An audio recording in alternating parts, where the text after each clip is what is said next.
My phone wouldn't stop buzzing that night. Every time I glanced at the screen, another notification popped up. DMs, comments, tags. People I hadn't spoken to in years were suddenly in my inbox, some saying, "I can't believe she lied like this." Others just sent the same 3 words. Finally, exposed. I sat cross-legged on my bed in my tiny Chicago apartment, staring at the phone like it was a live grenade. Just 12 hours ago, she had called me jealous in front of everyone online for the world to see. 12 hours ago, I was the bitter best friend, the insecure girl who couldn't handle someone else's success. Now? Now the world knew that my so-called best friend, Jessica Monroe, was living a life made of smoke and mirrors. My hands trembled as I watched her perfect Instagram feed burn in real time, followers unfollowing, comments turning against her. And as the phone buzzed again, I whispered to myself, I didn't want it to end like this, but she left me no choice. Have you ever been called jealous, only to know the truth was completely different? I grew up in Cincinnati, Ohio, in one of those neighborhoods where everyone knew each other's dogs by name. It wasn't the kind of place you expected to meet someone who would change your life. But that's exactly where I met Jessica Monroe, the girl who would one day call me jealous to the world. I was 15 when she moved in next door. She was this tall, blonde whirlwind with a contagious laugh and a box of mismatched moving day clothes spilling out onto the driveway. I remember I was standing in my yard holding a popsicle when she waved and yelled, "Hey, do you know where the best pizza in town is? My mom's threatening to make casserole tonight." From that moment, we were inseparable. Jessica had that magnetic energy everyone noticed. Teachers loved her. Boys followed her around like lost puppies, and even parents wanted her at their dinner tables. And me? I was the quiet, reliable girl who kept her secrets. We spent summers lying on the hood of her dad's old Jeep, staring at the stars and making promises only teenage girls believe they can keep. "No matter what happens," she said one night, "we're gonna run this world together. Best friends forever." I believed her. She came over almost every morning before school, raiding my kitchen for Pop-Tarts and leaving a trail of glitter and perfume. I helped her study for math. She helped me pick out outfits that didn't scream nerd who still shops at the clearance rack. We started our own little rituals. Friday night horror movies at my house. Saturday morning pancakes at hers. Matching charm bracelets from the county fair, which I swore I'd never take off. I never noticed, back then, how Jessica always had to be in the center of attention. I thought that was just her charm. After high school, Jessica got into UCLA, chasing sunshine and the dream of becoming a lifestyle influencer. I stayed closer to home at Ohio State, majoring in marketing and working part-time at a bookstore. Despite the miles, we stayed in touch. She'd FaceTime me from sunlit dorm rooms or the beach, always surrounded by new friends and boys with perfect jawlines. Meanwhile, I was working late shifts and studying for exams in the harsh fluorescent light of my tiny dorm room. I'll never forget one call during our sophomore year. She spun her phone to show me a rented convertible and a row of palm trees. "Babe, one day this is gonna be our life. We'll be famous. Rich. Untouchable." I laughed, believing her dreams were ours. I didn't notice the first shift, how she had started saying "I" more than "we." By the time we were 24, Jessica was living in Los Angeles full-time, chasing her influencer dreams. I had moved to Chicago, working at a marketing agency and living in a modest studio apartment with beige walls and a second-hand couch. Her life looked like a dream. Poolside selfies in designer bikinis. Weekend trips to Miami and Tulum. A brand partnership with some luxury skincare line I couldn't even afford to Google. Whenever she visited home for the holidays, people treated her like a celebrity. "Your friend Jessica is killing it," my mom said one Christmas. "You must be so proud of her." I was proud. At least I told myself I was. But even then, I started noticing cracks in the perfect facade. Jessica started talking more sharply. If I shared something about my work or a guy I was dating, she'd smirk and say, "Ah, that's cute." I remember when I thought a normal 9 to 5 could make me happy. It stung, but I brushed it off. She was my best friend. She didn't mean it, right? One night during her visit, we were at a local bar when a group of old classmates spotted us. They swarmed Jessica, snapping selfies and gushing about her Instagram. When they turned to me, Jessica joked, "This is my best friend, Hannah. She's the normal one, the grounded one." Everyone laughed. I laughed too, but deep down, it felt like the first invisible crack in our friendship. The more her following grew, the more her perfect life began to seem curated. I'd get texts like, "Don't comment on my photos if I post the same outfit twice, okay?" If anyone asks, I was in Bali last week, not Arizona. It's for the vibe. At first, I played along. I thought it was harmless. Influencers exaggerate, right? Everyone does it. But then came the night that would plant the seed for everything that followed. Jessica posted a picture of herself on a private jet with a caption, "Manifesting bigger dreams every day, #BossBabeLife." I knew for a fact she had taken a Spirit Airlines flight home that morning, middle seat, coach, because I had picked her up from the airport. I didn't say anything. Not then. But I started keeping screenshots. By the end of that year, I realized something terrifying. I didn't know who Jessica really was anymore. The girl who once ate pancakes in my kitchen and shared secrets under the stars had turned into a stranger who needed the world to believe a lie. And worse, she had started treating me like part of the problem, like I was the one who didn't fit into her glittering, fake world. I used to think long-distance friendships were like old bridges, creaky, but strong enough to hold. But by the time I was 25, I realized our bridge was starting to splinter. It started with little things. Jessica would FaceTime me during her PR events or networking brunches, where everyone wore sunglasses indoors and nobody actually ate. "Look at this spread," she'd laugh, panning over towers of macarons and champagne flutes. "Ugh, you'd love it. Oh wait, you hate crowds like this, right?" I'd smile through the screen, pretending I wasn't sitting on my couch in sweatpants, microwaving leftover mac and cheese. Sometimes, she'd call just to vent about her stressful life. "Do you know how exhausting it is to keep up with content, Hannah? I barely have time for myself. God, I wish I could live a simple life like yours sometimes." I didn't know if it was a compliment or an insult. It was spring in Chicago when I finally introduced Jessica to my new boyfriend, Ethan Parker. He was a software engineer, sweet in that quiet, dependable way, the kind of guy who remembered your favorite coffee order and brought it without asking. We met Jessica for dinner at an upscale rooftop bar during one of her short visits. She floated in late, wearing a white blazer that probably cost more than my monthly rent. The first thing she said when she saw Ethan was, "Oh, Hannah, he's cute. So safe." I froze. Ethan chuckled awkwardly. Jessica went on, swirling her drink. "I mean, he's the kind of guy you marry in Ohio, you know? Nothing flashy, nothing dramatic. Totally your vibe." I laughed it off, but inside, I felt that invisible crack widen a little more. As Jessica's social media kept growing, her captions started getting pointed. One day, she posted a mirror selfie with the caption, "Haters say it's luck. I say it's hard work. #jealousy is ugly." I scrolled past it, my stomach twisting. A week later, another. "Some people wish they were you. Others just watch. Keep shining." Then came the group chat. Our old high school friends had a small text group where we shared life updates. One afternoon, I sent a picture of the cake I'd baked for my nephew's birthday.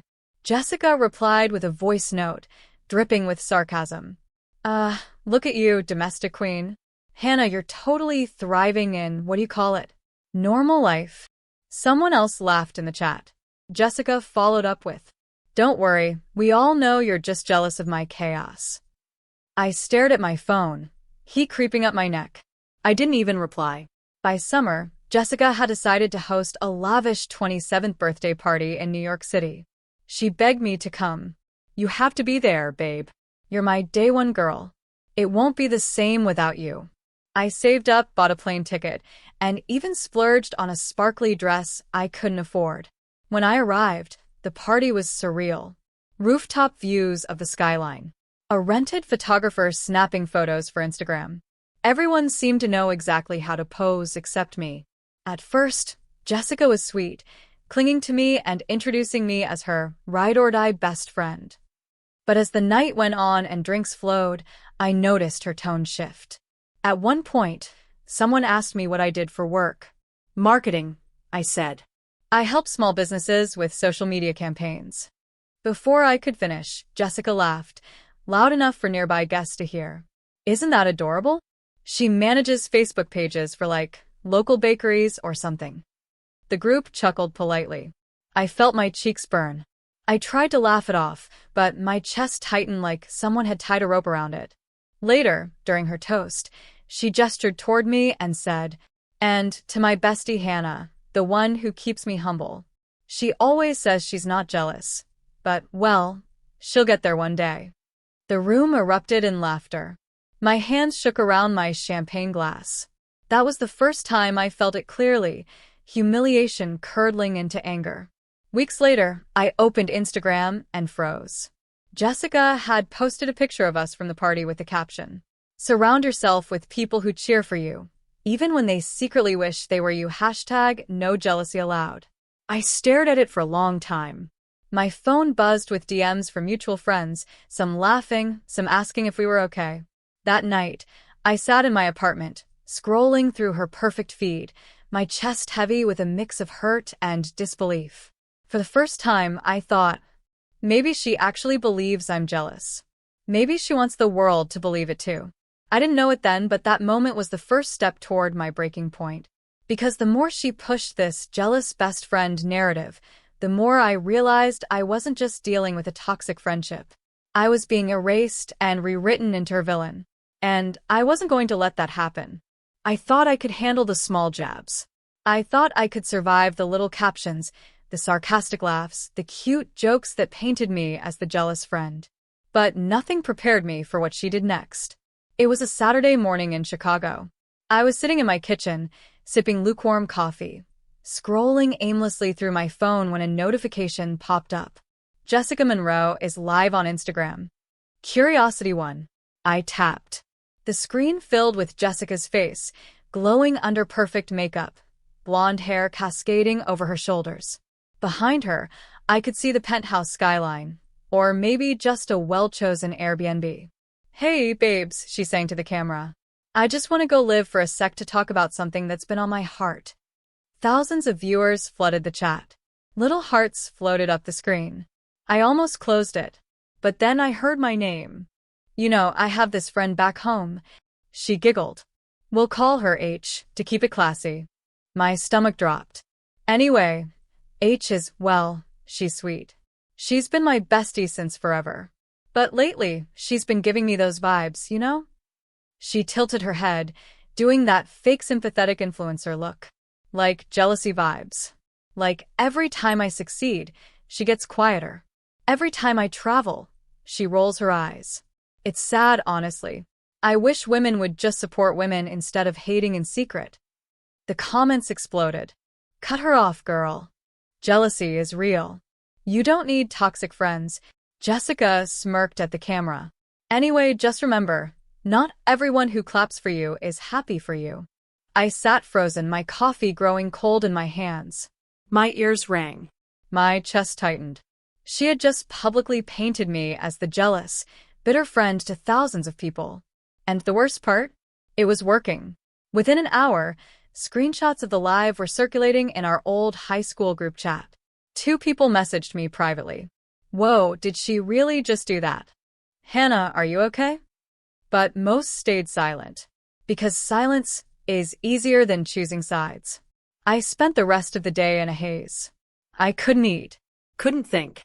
Couldn't stop replaying her voice in my head. Jealous. Toxic. Hater. 2 weeks later, Jessica posted what would become the spark of my revenge.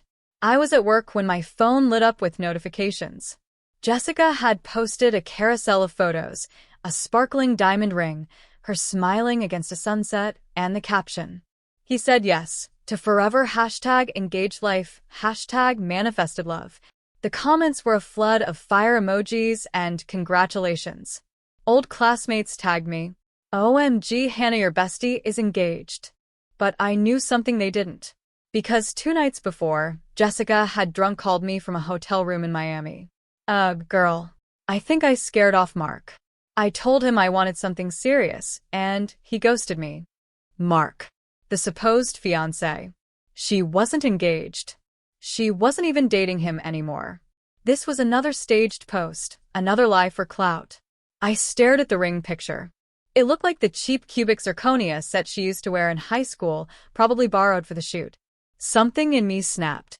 I walked to my closet, dug through an old shoebox, and pulled out a stack of receipts, screenshots, and saved voice notes. The Spirit Airlines ticket from the private jet trip. Screenshots of her dang guys while claiming she was happily taken. The photo she sent me of the fake diamond ring weeks ago, joking, "This will get me so many likes," face with tears of joy. I sat on the floor, my heart pounding like a war drum. She called me jealous. I whispered to the empty room. She humiliated me, lied to everyone. And she thinks I'm going to just sit here? I opened Instagram and scrolled through her glittering facade one last time. Then I opened my notes app. I started typing. I didn't hit post that night. I didn't hit post the next day. But the seed of revenge was planted. And it was growing roots. Because for the first time, I realized something crystal clear. Jessica had taken our friendship, turned it into a weapon, and pointed it at me. And I wasn't going to let her write the ending to my story. The night I decided to end it, Chicago was buried under February snow. The street lamps outside my apartment flickered in the icy wind, and my reflection in the window looked like someone I barely recognized.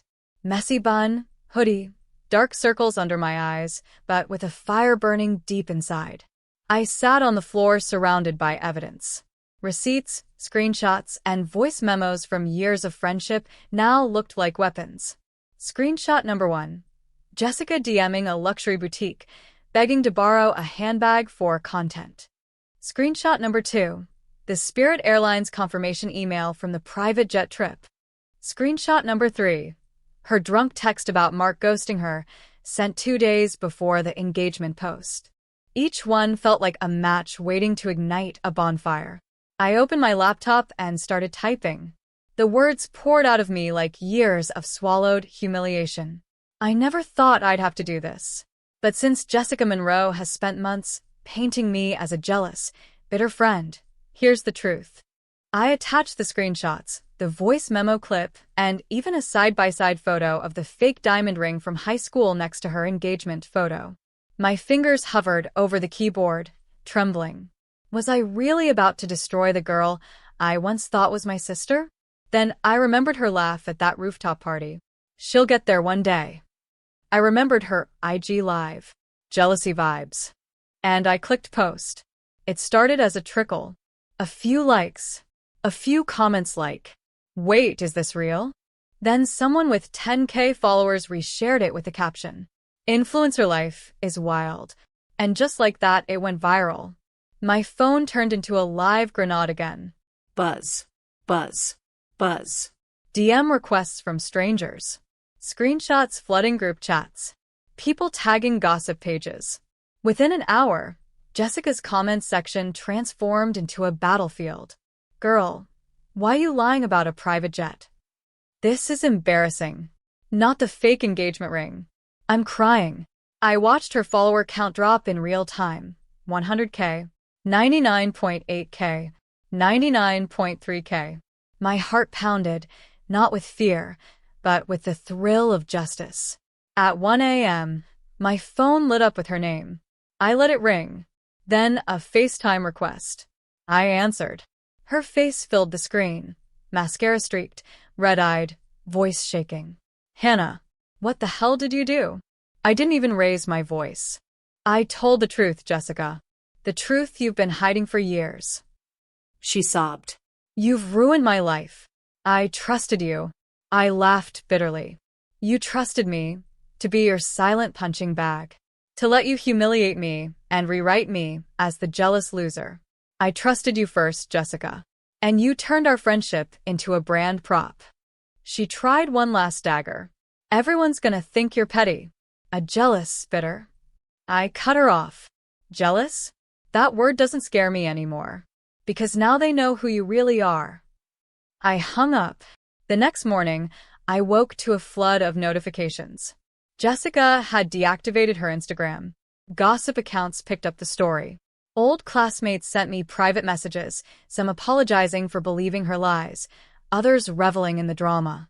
I walked outside into the quiet snow-covered street and felt lighter. The air stung my lungs, but for the first time in months, I could breathe. It wasn't just about revenge. It was about reclaiming the version of myself she had tried to erase. The girl who had been humiliated on rooftops and group chats was gone. The woman standing in her place had drawn a line in the snow and said, "No more." The morning after Jessica vanished from Instagram, my apartment was silent. No buzzing phone. No heart-pounding adrenaline. Just me, curled up on the couch under an old fleece blanket, staring at the snow drifting past my window. For the first time in years, she wasn't in my pocket. No notifications. No curated feeds of her perfect life. No reminders that I was the normal friend trailing behind her spotlight. And for a moment, I felt free. By noon, my phone buzzed again. Not with likes or gossip, but with texts and calls from people I hadn't heard from in years. Hannah, wow. I always knew she was fake, but I didn't think it was this bad. You really exposed her. Are you okay? Part of me feels bad for her, but she did this to herself. Even Ethan, my quiet, steady boyfriend, came by with 2 coffees and a concerned look. You look like you haven't slept. I haven't, I admitted. He sat beside me, scrolling through his phone. The internet is a zoo. Half of them are cheering for you, and the other half, well, you know how people get when they smell drama. He wasn't wrong. Some strangers treated me like a hero, calling it justice served. Others labeled me vindictive and jealous anyway. That word, jealous, still had a sting. But it was different now. Like a mosquito bite healing into a scar. The hardest part wasn't the strangers. It was the people who had been in our real lives. 2 girls from our old high school texted me. We knew she was fake. Thank you for finally saying it. But another mutual friend, Brianna, messaged me privately. Hannah, I get that she hurt you. But did you really have to ruin her life like that? That one stung. Because part of me wondered the same thing. I stared at the blinking cursor on my phone, debating whether to defend myself. Instead, I just locked the screen and tossed it on the table. Revenge had felt like a rush of electricity. But the days after felt hollow. My apartment seemed quieter than usual. The hum of the refrigerator, the ticking of the clock, the muted city outside. It all felt like the world had taken a breath and left me standing in the stillness. I realized that for all her toxicity, Jessica had been a constant presence. She filled my phone, my thoughts, my weekends. Even my anger had been a kind of connection. Without her, there was just me. 3 days after the post went viral, I heard a knock at my door. When I opened it, Jessica's older brother, Michael, stood in the hallway. We hadn't spoken in years. He used to drive us to the movies as teenagers, laughing at our inside jokes. Now his face was heavy with exhaustion. Hannah, he said quietly, can we talk? I let him in, my stomach tight. He sat on the edge of my couch, staring at the floor. She's at our parents' house. She hasn't left her room in 2 days. I swallowed hard. I didn't want her to break. I just wanted the truth out. He nodded slowly. I know. And I'm not saying she didn't deserve a wake-up call. But she's my sister. And she's never had to face the real world before. This hit her like a truck. We sat in heavy silence for a while. Finally, he said something that stuck with me. You were the only real friend she had. And now she doesn't have that either. That night, I lay in bed replaying his words. I thought about our summers on the Jeep hood, the pancakes, the charm bracelets. I thought about the girl Jessica used to be, before followers and filters swallowed her whole. And for the first time since posting the receipts, I cried. Not for her lies, not for my humiliation, but for the friendship that had died a long, slow death and how I'd finally buried it in the most public way possible. Over the next week, life shifted into a new rhythm. A Jessica stayed offline. Gossip pages moved on to the next scandal. My own follower count rose, People were fascinated by the girl who exposed the fake influencer. But I didn't feel like a winner. One afternoon, I met my mom for coffee. She reached across the table and held my hand. "Sweetheart, I saw everything online. I just want to know, are you okay?" I hesitated. I thought exposing her would make me feel better. And part of it did. But now, I just feel tired. Mom squeezed my hand. That's the thing about revenge. It empties the anger, but it doesn't always fill the hole it leaves behind. Her words settled over me like snow. The last straw came a week later when I got a DM from Jessica herself. No accusations this time. Just 3 words. "I'm sorry. goodbye." I didn't reply. Not out of hate, but because there was nothing left to say. Instead, I closed the app, powered off my phone, and finally stepped outside. The sun was reflecting off melting snow, and the city felt new, quiet but alive. I realized I was done living in the shadow of someone else's life, fake or not. For the first time in years, my life was my own. The weeks after Jessica's goodbye message were quiet in a way I hadn't experienced in years. No buzzing notifications. No curated lives flashing across my screen. No mental loop of jealous, toxic hater. Just me. At first, the silence felt strange. I'd wake up instinctively reaching for my phone, ready to scroll her feed out of habit, only to remember she was gone. And slowly, peace started to settle in. I started with the simplest thing: unfollowing and unfriending anyone who had fueled the toxicity. Not out of anger, but out of self-preservation. I cleared my camera roll of old screenshots and receipts. I even deleted the viral post exposing Jessica, not to erase history, but to stop reliving it. Then I did something that surprised even me. I took a week off social media entirely. Instead of scrolling through filters and captions, I took morning walks by Lake Michigan. Tried cooking recipes I'd bookmarked for months. Read a novel without checking my phone once. It felt like someone had turned down the volume on life. Once the noise in my head quieted, I realized how many real friendships I'd neglected while living in Jessica's orbit. I reached out to Ethan, my patient boyfriend, and asked if he wanted to spend a Saturday exploring a new part of the city. He smiled like he'd been waiting for this version of me to come back. We wandered through thrift stores and little coffee shops, laughing about nothing. For the first time in months, I wasn't thinking about how anything would look on Instagram. I also reconnected with Claire, an old college friend who had always been kind and low drama. Over brunch, she said something that stuck with me. "You know, you look lighter. Like you finally put down a bag you didn't know you were carrying." She was right. Even with the peace returning, I knew I had scars that needed more than time. So I booked my first therapy session. Sitting on that beige couch in a cozy office overlooking the Chicago River, I spilled everything to Dr. Miller. The friendship, the humiliation, the revenge, the loneliness that followed. He listened quietly, then asked, "Hannah, who were you before Jessica needed you to be her shadow?" That question echoed in my chest. I thought of the girl lying on the hood of the Jeep, laughing under the stars, dreaming of big things for both of us. I realized somewhere along the way, I'd stopped dreaming for myself.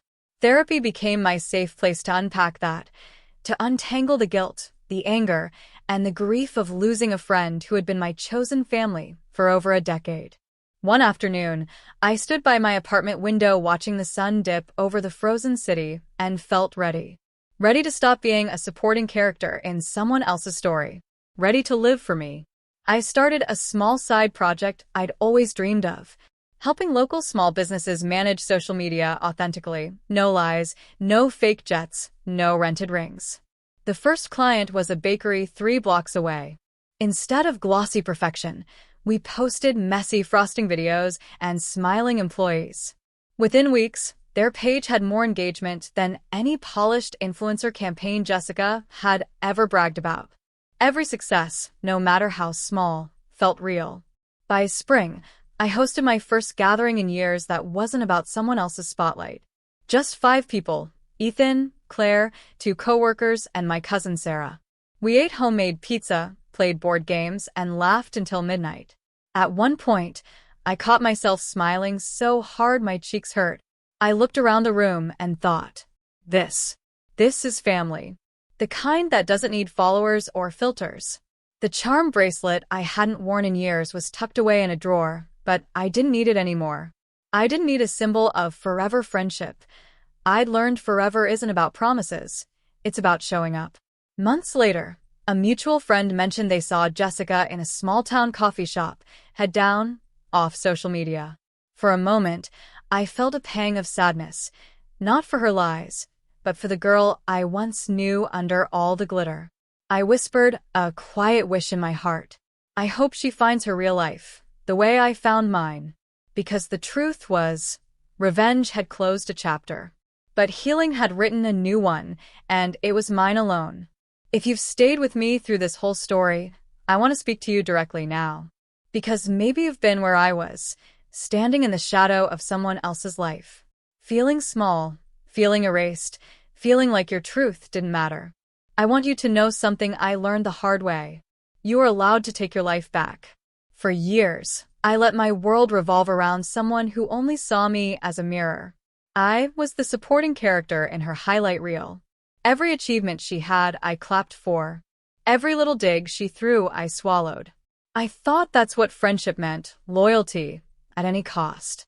But loyalty without respect is just self-betrayal. If there's one thing I hope you take from this, it's that boundaries are not cruel. They're the walls that protect your peace. It took me years to realize. I didn't have to accept every joke at my expense. I didn't have to stay silent to keep the peace. I didn't have to be the bigger person while shrinking myself down to fit someone else's spotlight. Walking away, or in my case, standing up and telling the truth, was terrifying. But the moment I did, I felt lighter than I had in years. If you're watching this and thinking about that friend, sibling, coworker, or even parent who constantly dims your light, I want you to ask yourself, what would my life look like if I stopped letting them define me?